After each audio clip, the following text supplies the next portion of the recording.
Hi, everyone, and thanks for being here. I'm Terry McMacken, a local resident, and for the past few election cycles, I've been hosting conversations like this with candidates. The goal is simple: to give people a chance to get to know the person behind the campaign. This isn't a debate or a gotcha interview, it's a conversation. By the end of the video, my hope is that you'll have a better sense of who this candidate is, their backgrounds, their priority, and how they approach leadership. This spirit of the conversation is one of curiosity and intentionality, really digging into the nuance and context of why someone chooses to put their name on a ballot and what they hope to accomplish. I have some prepared questions that the candidate received in advance, but we're going to follow the flow of the conversation, and every candidate has received an invite. If you have any questions after the interview, I encourage you to reach out to the candidate directly. So with that, thanks again for being here, and let's get started. And hello, Luke. Hey, Terry. You just got back from an awesome trip that I'm sure we could spend the whole time talking about, but I'll give you some space if you want to work in like stories from your trip. But I want you to tell me a little bit about yourself and your connection to the community. Well, I've been a resident of the Petitcodiac area from June 84. Grew up on the Elgin Road out in Ward 3, actually, and then bought my home in the village in 2008. So Ward 2 here since 2008. Went to school here, played all my sports here. Just been involved numerous levels, whether it be minor hockey or, prior to having kids, and then after having kids, and, you take on that coaching role as so many parents do. But yeah, just in the area, and I've seen some growth and some changes, and just wanted to kind of keep that ball rolling and maybe even give it a little push to speed things up, hopefully. So you're currently a counselor right now. So maybe it's assumptuous, but I would assume that your motivation for being on council is to keep going and keep doing that work. Yeah, absolutely. We have some initiatives that we've been working on, although it seems like it goes slow. There's definitely a different pace on the municipal political side. So things don't necessarily happen as fast as one would like, but we just keep moving forward and bringing new things to the table. And yeah, so back to your original question about wanting to keep things going. We just just want to make sure that we see some positive things happen around our area and our new, I guess, in the community of Three Rivers now. So yeah, it's just kind of feeling that out and keeping the good work going. I've been at that table and I know how annoyingly slow things can be. And I'm a very impatient person. I like to see it go, go, go. But it's nice to know there's people working behind the scenes on the things that maybe we don't see or maybe aren't as obvious. Certainly, we have a very dedicated staff in that building on Main Street that a lot of people would interact with, at sewer bill time or when they have questions around the village. But they work very diligently and put a lot of time in, out of the camera, so to speak, that, really makes everything work in the community without maybe the necessary gratitude that one would expect, but we do appreciate them. Shout out to the silent staff behind just about everything that the municipality does. They're so great. They were great when I was there. There's even more staff there now, so definitely shout out to them. So I know what you do for work, and I think most people know what you do for work, but do you feel like your experiences in work, whether your current position or prior to that, like, do you think any of that like prepared you for this role, or are you seeing any crossovers? So for those who don't know me, I run Lymburner Electrical. It's a family-run electrical contracting business, and we do a lot of work in the Three Rivers area, actually the vast majority of our work. But as far as those skills, like the interpersonal kind of, when you run your own business, as a lot of people know, you're the HR guy, you're the materials guy, you're the PR guy, you're the estimator, and a lot of times you're actually physically doing the job. So you wear a lot of hats, and I feel like it kind of gives you the necessary tools, if you will, to be able to handle any of the situations that come towards you. I know in our last interview 4 years ago, one of the questions you had asked me was, what do you do when somebody's maybe excited or wound up or doesn't like the answer that you provide. And I think my answer at that time, and it still is the answer, is that we can only take the information that we have and put it forward to you and let you know that we made the best possible decision with that information. So that happens in my day to day quite regularly. So, I just try to transfer that over, and again, you try to get the best possible outcome. And I think too, people would recognize you from sponsored by, supported by, because you do a lot for the community, like in your professional life, and then obviously as your service, as an elected official. Maybe talk about why that's so important to you to support all of these initiatives. I think a really good kind of adage that was always purveyed to me is if you can, you should. And fortunately, I've been able to kind of have that ability, both from a volunteer perspective or a service perspective, but also, being able to contribute towards, I mainly contribute a lot towards hockey, just because I'm very passionate about it. My son's very involved, and through that has a lot of friends. And when it comes time for those sponsorships on the jerseys, everybody knows their local business guy, and I know a buddy or I know a guy that has a business, and like you say, if I'm able to, I always say yes, and that's kind of branched out. We've done some baseball stuff, some motocross.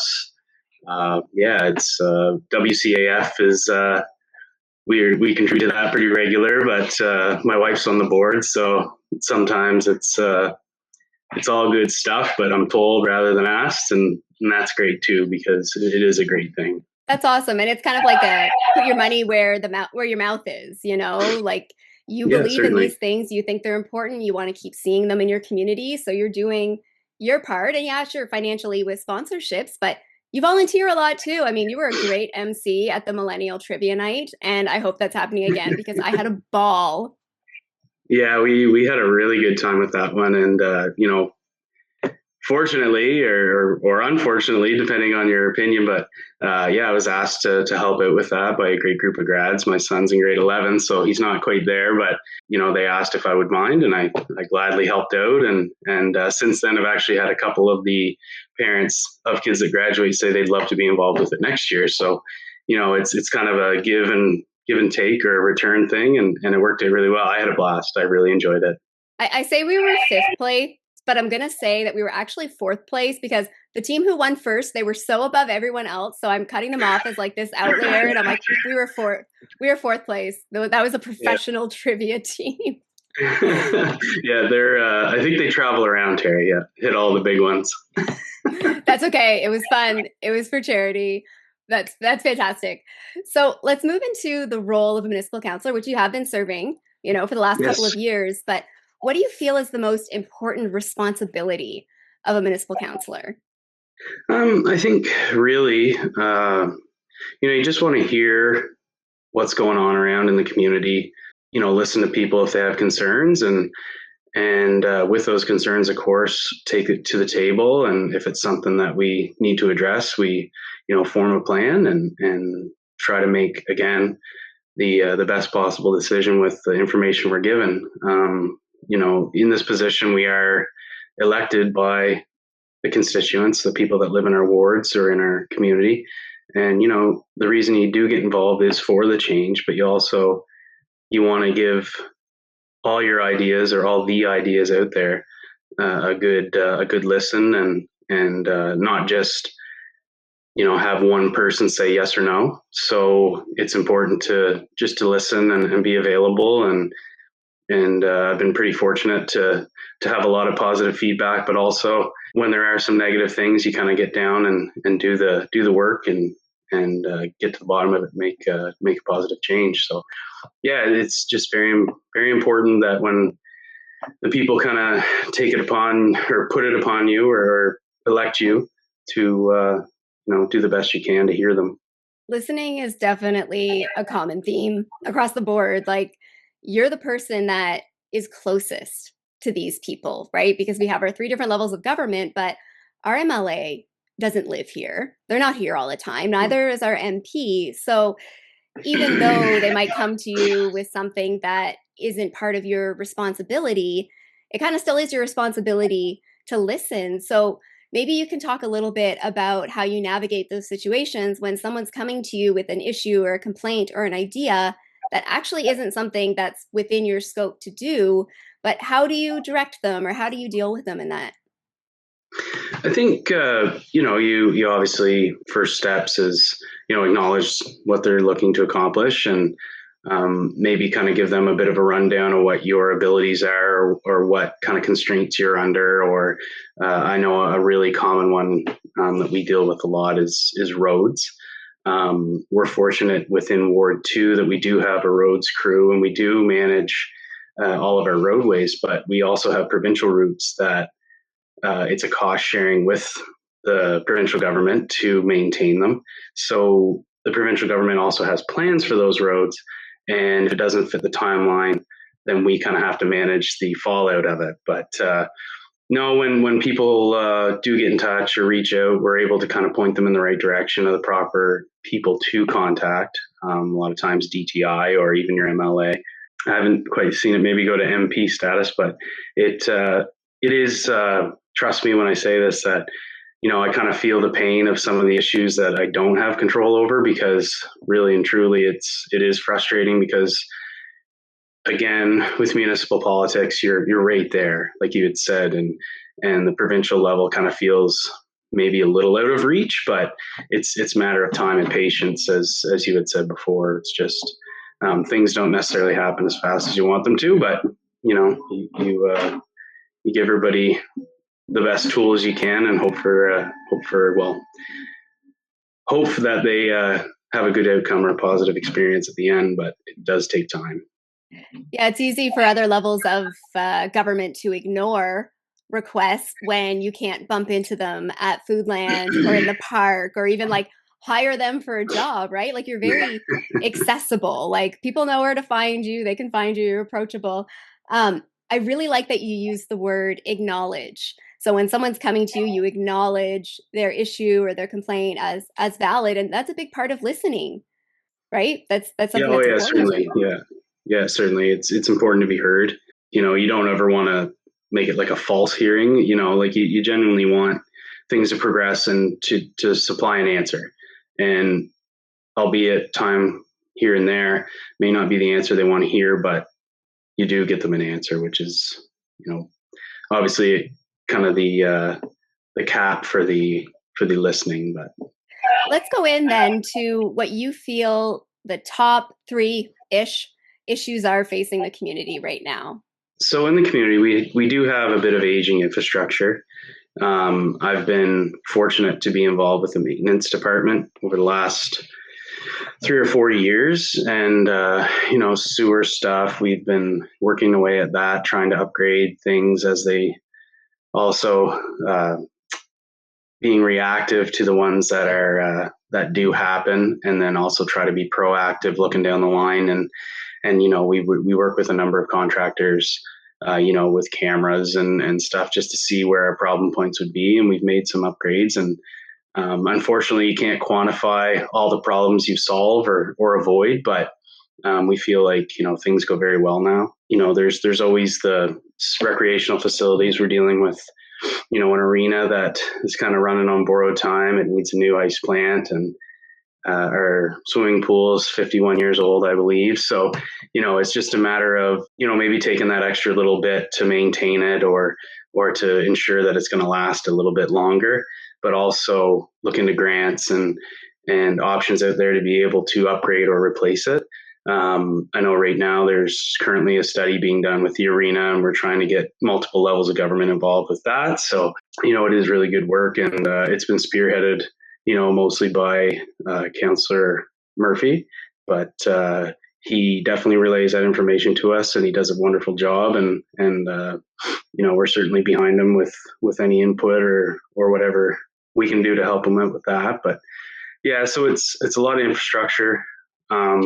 One thing that we kind of experienced in the early 2000s in the area, we had a bit of a period of stagnant growth. We had very few developments happen and no houses being built. So we're trying to, of course, identify and try to get some solutions for the housing.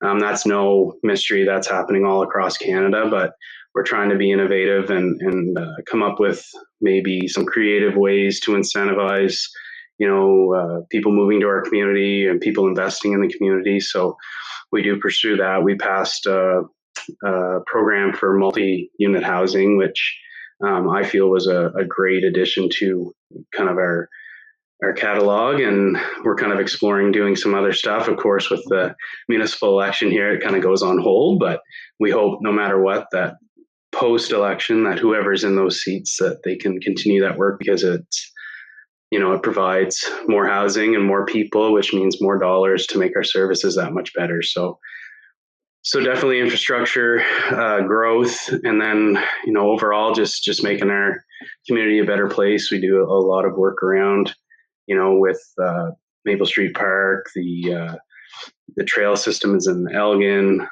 just trying to make it an attractive place. Again, it kind of rolls back to the growth thing, but, offering things that people want to enjoy and want to take part in. So, I think those are very important, because people do drive the community. We have a really good community, big hearts. We've seen that in numerous, fundraisers. Like you said, you commented about the grad fundraiser. We raised over $6,000 that night. And it's just the community coming together because it's something they believe in and they want to focus on. And we've always had a really, really good community for that. So you just want to keep that going and keep that feel. And when it comes to infrastructure, people don't realize, work that's done behind the scenes until something breaks, right? Like you're talking about like the sewer lines, like that's expensive. Yeah, very. Yeah. And it's, and trying to keep ahead on planning and looking down the road. We have a provincial route that's being upgraded this summer, and we had a couple of residences that were having issues with their sewer, and we kind of jumped to action and got those cleaned up before they redid that road, because otherwise, in a year's time, we'd be digging the road up that we just redid. So, working with Public Works Department and also our new CAO, who's very adept and definitely aware of those issues, where she came from the city of Moncton working in that department. So, there's a lot of foresight there, and we've been very fortunate. So trying to keep things rolling and as seamless as possible, for sure. Yeah, no one thanks you when everything's going right, Never ever. I'm saying this because I totally I understand. Like I know we all want to see like those big things and a new building and all of these other things that people want to see that visibly demonstrate progress or growth. And sometimes those things are quite literally underground and within your responsibilities as an elected official. Your MLA isn't looking at your lagoon or your sewer or even your garbage pickup, but you guys are doing that. So thank you for doing all of the stuff behind the scenes, And again, these questions, it's interesting because I ask them to people who have served, who haven't served, or maybe who have served in the past, took a break and looking to serve again. But what qualities do you think make an effective municipal leader? Well, I think we kind of touched on it earlier with, just the ability to listen and get answers, but also to kind of put things in motion or to make connections outside of even the municipal platform. It could be an issue with, say, for instance, a tree on your property that's leaning over your neighbor's lawn. You can put them in touch with some contractors in the area that are able to help them out with that. I mean, it's maybe a little bit of networking, but it's just being open and able to kind of understand the needs of the people in your community. And it's not always flashy, but it can be satisfying for sure. And maybe even living some of those needs yourself, right? You live in this community just as much as I live in this community. So, sometimes I'm like, hey, I would love for Spring Street to be paved, but I also understand there's probably a list of priorities and everybody wants their street paved as well, but it gives you that bit of a perspective when it's something that actually affects you as well. Yeah, certainly. And, we do our best to keep a bit of a cycle going and making sure, and the guys do a really good job. They identify stuff early in the season and they get their patching done and try to make it the best possible set up for everybody in the village. But there are those high traffic areas and the stuff that takes priority. And it's not that we want to avoid some areas or avoid, doing that work for the constituents. It's that sometimes that stuff takes priority, and and you just got to kind of push it around where you can manage it for sure. Residents will sometimes just completely direct their frustrations out on you at municipal leaders, whether it's an issue or not that you can even deal with or within your scope. But how do you respond in those moments? Like when people are really frustrated, like validating the fact that their frustration is real, but Yeah. we're going to deal with it this way. How do you respond?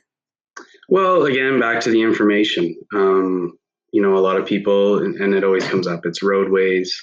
Some of the stuff that I see coming in the outside wards, like Ward 1 and Ward 3, DTI still manages their roadways. So we really have limited input on that outside of would they kind of give us a 5-year plan and we say, okay, because there's not a whole lot of room to move it around. But, when people do come to us and with those issues, we try our best to, run it up the ladder to our ability, contact maybe their local service, be it their DTI rep or who it might be, and just kind of try to get an answer. And again, back to what I had said earlier, it may not always be the answer you want, but it's unfortunately, there's a lot of stuff that is out of our control as much as we would love to have it changed. But I guess it's really just, like you said, getting the information and making sure everybody's aware of it. Yeah. And people have really high expectations of their elected officials, right? They want you on 24/7. They want you to reply right away in the 20 different ways people could actually reach out to you. And, they expect it to be like a full-time job plus. And clearly you have a business, so you are already working a full-time job. Some people running, their various seasons of their life, right? Some are retired, some are working, some are kind of in between. But I'd really like to hear maybe how you have, because you have been serving, for the last 4 years. But how do you find that balance of service, professional life, personal life? What does that look like for you? Kind of the service thing kind of matched pretty good with me. I'm visible, like you had said earlier. People can access me. I'm around the village, and I'm very fortunate. And I will say, like we live in a great community. People are very respectful of my time. Not that I've ever asked them to be, but you see somebody in the street and they'll come over and have a question or make a comment or ask, what's the status on a certain project. And I'm a very PR kind of guy, I like talking. So, you always take the time to have those conversations with people. And again, they can be positive outcomes or they can be not the positive outcomes. But, you just feel you take the time to do that stuff and then on with your day. It's anybody that's around that's self-employed, we kind of make a joke that, it's our business, it's our work. We can decide which 8 hours of the day we take off. And a lot of times it's not when you're sleeping. So, it's just kind of, getting out there, being available. And I feel like, good job of that and been present.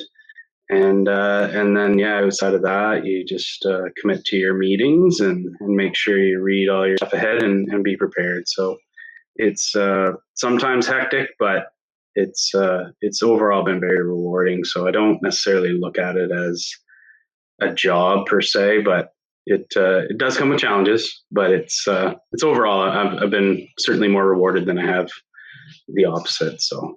And even, I guess, what I'm kind of doing with these interviews is setting that tone that your municipal leaders are humans who have life outside of this work. That's much respect appreciated. their space, well, it's very quick. Like people are very quick to demonize and dehumanize any kind of leader, whether they're a politician or, another kind of leader, and not realizing that this person is giving up a lot of their time, a lot of their energy to serve you. And maybe that you're not seeing that service directly in the specific thing that you want, but I do feel it's really important that we have these conversations, that we see, Luke as an electrician, but also a dad and at the rink and all of these other awesome things that you do. So I appreciate that it doesn't feel like too much for you. No, and again, I just have to, throw a shout out to the community because they are very respectful and oftentimes, you'll get a little note maybe from the office and somebody had reached out and there are avenues, but it's not to say that I'm not the avenue. So, it's been good that way. So let's imagine a world here that you win again, you serve another 4 years, and we're having this conversation. What would you have liked to accomplish? I would like to see some growth. We've been fortunate the last couple of years. Things have kind of taken off, and there's been a lot of homes built and duplexes. And I'd like to see some multi units go in. I'd also like to see the issue with the arena solved and the upgrade done there, so that it's not so much of a concern and a worry. It's really at the dead of winter, everybody's rolling along smiling, but in the spring when things start to warm up, we're kind of you know holding on tight, and then in the fall as things start up, it's kind of the same thing. So to kind of alleviate that thought in the back of our minds would be great. Yeah, I'd like to, solve and finish the issue with the library where we have the building in place and secure the funding and make sure that happens. That's been a bit of a sore spot for some people in the community, but rest assured that it has been moving forward, although at a crawl. But, there are plans in place once we can secure funding that, we can make that happen. And, just overall kind of making the village and the community a more attractive place to be and for more people to want to be here. So again, I appreciate the development side of things. It's, I know a little bit about it with the industry that I work in. So it's nice to see things happen and that's going to generate dollars to make the next thing a little bit easier to accomplish. And yeah, just if I had to look back in 4 years and know that I'd finished that would feel pretty good. I've noticed a common theme across all these conversations is it's the listening, of course, but it's also the other side. It's the communication, right? Because I've said this in a couple of other episodes too, is there seems to be this tendency for people to, accuse before they even think of asking the question. So I do feel like there's some personal responsibility on people to go out and seek the answers for the Certainly. questions that they have. But then there's also the responsibility on the other end too to um, communicate in a way that kind of helps mitigate some of these questions you might get. So I'm just really interested to see like what vision you have for communication, knowing that, it obviously it mitigates a lot of issues, but I feel like you folks are doing so much, and the people who are at the table, even if it's not you, those people are going to be doing a lot that people don't see. So how do you tell people you're doing all these awesome things? I think a really good resource for that is actually the website, like the village or the community website. It does list a lot of information there. It's not going to be you open the page and it's like, banners are flying across of all the stuff we're doing. There's a lot of moving parts right now. So there's some really dry, boring policy stuff related that takes time and it's got to be done. But then, with like just back to the library, that one has kind of been a little stagnant, but again, moving at a snail's pace. But the staff in the office have been doing a really good job of making everybody aware of things. And they've had, again, a little bit extra manpower in there to make that more attainable. So we're moving in that direction to kind of keep things a little more transparent. Not that they ever weren't, it just wasn't as readily available. But yeah, it's, in order to make everybody aware, you got to have those kind of portals or those abilities to access that information. And it's all there. It's just, making it, streamlining it, I guess, for people to find. And it's information overload nowadays. Like I could open my inbox now and there's like 20 different newsletters about something. Some of them just go straight in the trash. And, that's not one person's issue to find the one way that everybody will receive this information. Because for me, I prefer long form. Like I love these conversations that I'm having with people, but that's also because I listen to these things while I'm cleaning or while I'm doing something. Like it's very consumable for me. Some people need a Facebook post. Some people need a poster at the post office. Some people need to physically sit down and talk to you. And that's a lot. Like you cannot do all of those super well, but it's really good to hear that, the website, I know there's been a lot of updates to that website and I appreciate it because that's a place that I would choose to look to. And I think some of this is just the education of here's where you can find it and actually giving some people the responsibility to find that information themselves and not wait for it to just fall in their lap. But on the other end, it still needs to go out in a way that most people can consume. So I do like that's a consideration. And I feel like there's been growing pains, going from Petitcodiac to Three Rivers. So I hope people have patience and grace for the time it takes to get all of these systems in place. Yeah, certainly, and it I think one of the major areas we've seen with communication and with getting information to people is that we have so many different demographics. You look at the younger kids, and I mean, I don't consider myself old, but I'm not young.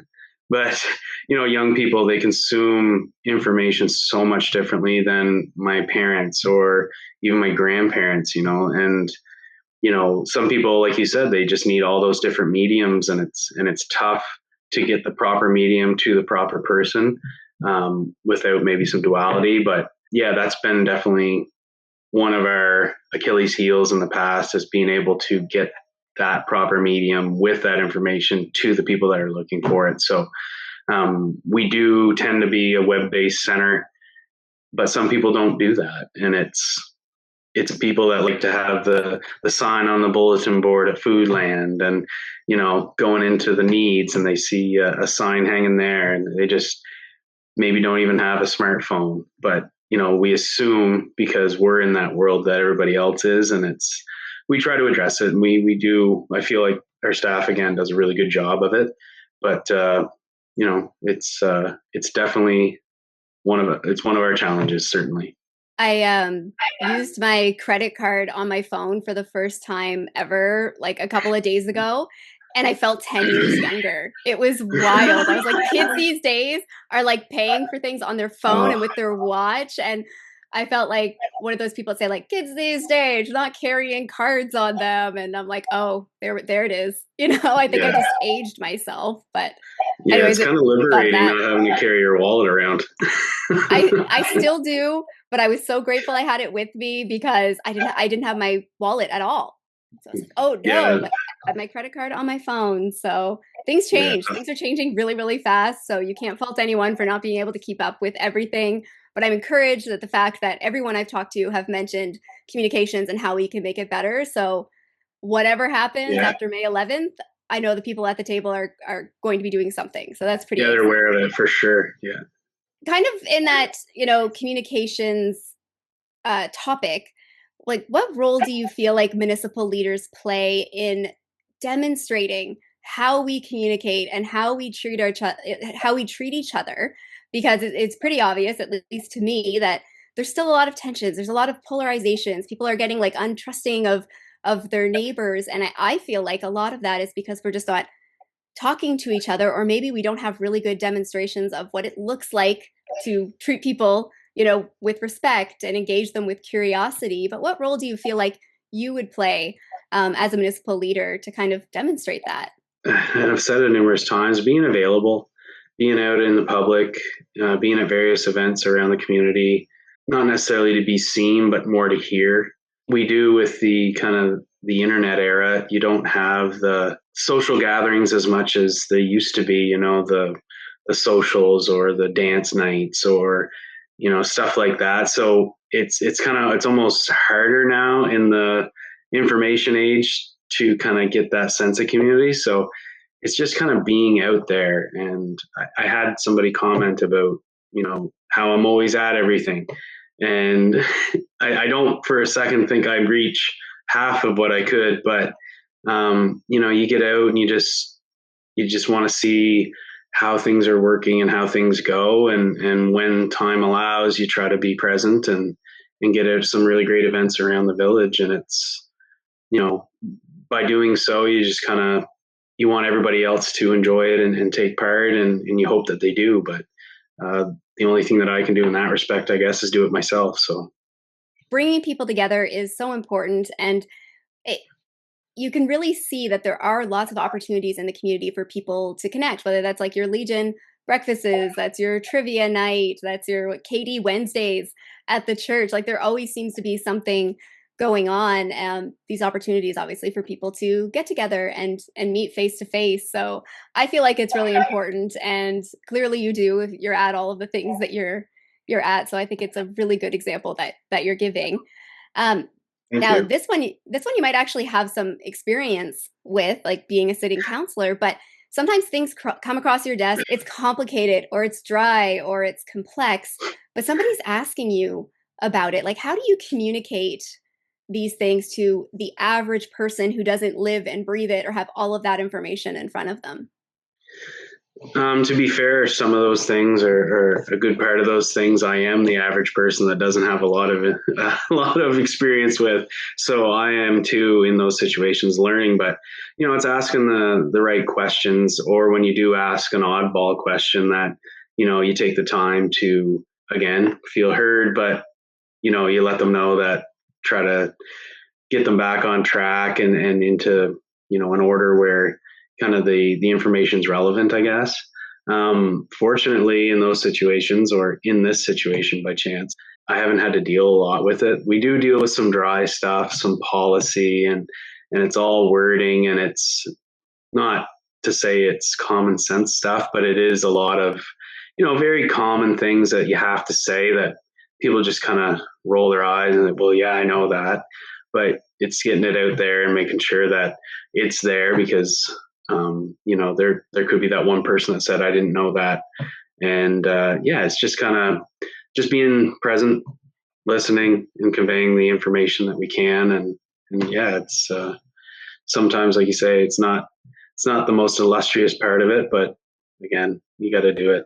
I think I was known around the council table for asking the most questions because I was you. I was sitting at that table. I'm like, I don't, I don't know what that means, and especially, and I will poke at Pete for this. He'd be talking about like works department and all of these different vehicles, and I'm like googling like what is this and what is because I have no idea. But he'd be speaking like I should know, and anytime I felt like inadequate, like I don't know enough, I would bring up something that they never considered or they had questions about. So it's really important to have like everybody around the table with like different experiences and different level of knowledge on things because something we could assume that is so simple or so basic for someone else that really might not be the case. So what I'm hearing you say is, patience, take the information you have, present it in the best way you can. If they ask questions, clarify, like that's how you're really going to get this information across. Yeah, exactly, for sure. So, what tone or what vibe would you like to send out into the universe and into the community? Does your presence as a leader of the community, like how, what is that vibe that you want to put out there? Well, I think welcoming. We've had a lot of people move into the community over the last, COVID era, if you still want to call it that. But we've had some really good people move into our community, and it's helped with growth. And a lot of the comments that I will hear is just how welcoming everybody has been, and great community. Feels like the small town, and I think that may have kind of dwindled off in some places, but it's certainly still here, and it's really nice. So I guess if there's a feeling you want to put out there, it's we're here with open arms and welcome everybody that comes in. I feel like I'm at the end of the questions that I wanted to ask you, but you have this platform. Maybe there's a specific issue that you want to talk about or something that we didn't get to that you'd like to share with people. The floor is yours, Luke. Not a great deal. Nothing that jumps out. We spoke at the first of the interview, and just the three issues that I think need to be addressed, and it's certainly, again, to make that comment, doesn't happen as fast as you want it to, but we are trying to get a little more creative and incentivize certain things, and try to really make it attractive to be in the community and to want to be here. On top of, we know it's a great spot to be in, a great spot to live. We need to make sure that everybody else knows that too. So yeah, it's just really proud to live here and work here, and raise my kids, and have a family, and do all the extracurriculars and that we do. But again, it's a great place to live, and we just need to let everybody else know that too. That's great. Are you ready to move into our little lightning round of non-political questions? Yeah, we'll try. We'll try. We'll Go try. right off the cuff here. It should be easy. What would be your favorite local place in the community? I did spent a lot of time in Elgin and all along the riverside. That was always a really great place to go. the parks here in town. Spent a lot of time at the baseball field as a kid. Golf course. I have a bit of a sports background, although it may not look like that. I'm a former athlete, but I've always gravitated towards those sports plexes. The arena, the ball field, the soccer field, the pool, golf course. Again, out with all my friends biking around. We Elgin to the river, and yeah, it's there's so many different things. Really hard to nail one down, as I just said about nine, but not much of a lightning round when I go on like that. I hear a theme though, like those sports places and outdoor places. I mean, those are great. Definitely some of my favorites too. Maybe you can tell me then about like your like the best like hidden gem in the community, something that maybe some people don't even know about and you just want to draw a little attention to. Jeez. I don't know about hidden gems. You don't want to tell them because you don't want to give it away. But I know whether it's appreciated or not, there's a waterfall in Elgin that you kind of have to scale a wall and trek up a cold spring stream to. And it's just beautiful back there. We spent a lot of time there when I was younger. But yeah, it's definitely in and around the Stone Bridge area in Elgin. All right, now we're gonna have like some people going to like hunt for this waterfall. It's gonna be great. Yeah, be careful. Yes, absolutely. Be careful, not for the faint of heart. So, last question, very important one. Who are you rooting for in the Stanley Cup Finals? So I'm an Ottawa Senators fan, and I'm gonna have to go with Carolina. I think they're a wagon right now. They're 7-0 in the playoffs so far, so I think it's Carolina's time to shine. As much as I don't want to say it, but Eastern team, so I'll take it. I love that. I'm also a Sens fan. Don't ask me to like name players or anything. Just my birth certificate says Ottawa, and I was there for like Oh, 6 months as a baby. Like, so I did okay. not grow up. I did not spend any amount of time in Ottawa other than like the first couple months of my life. But I'm like, okay, cool, that's enough. I'll be a Senators fan. And then most people are saying, the next Canadian team, although Barry, whose interview is going to go up, he says he's a Bruins fan. So we'll see how that goes. I'm like, hope it doesn't cost you votes there, Barry. People take their hockey very Yeah, they do take it seriously. very serious. Yeah, I think it's important to be a passionate fan. So, That's amazing. Well, is there anything else you'd like to add before I give you the rest of your day back? no, just I encourage everybody to get out and vote. Vote for who you think is going to do the best job. It's not. I had a conversation with another candidate today, and it came up that we were running against each other, and we both had a like mind at that time. And I just said, we're not running against each other. Nobody's trying to dethrone me or likewise. It was more we want to do what we can to the best of our ability for our community. So whoever it is that gets in that seat, I want to wish them the best of luck, and hopefully they continue doing the great work that the councils of yesterday and today and hopefully tomorrow will continue to do. So best of luck to everybody, and everybody get out and vote on the 11th. That sounds a lot like really good sportsmanship, Luke. It's almost like the athlete in you was just like, we're all Yeah, doing our best. And it's true though. Like it yeah, really no, is. And certainly. I appreciate a little bit of healthy competition, and I think Oh, that's certainly. great. So thank you so much for your time, Luke. I'm going to give you the rest of your day back, and I guess we'll see you on the 11th. Good luck. Sounds good. Thanks a lot, Terry.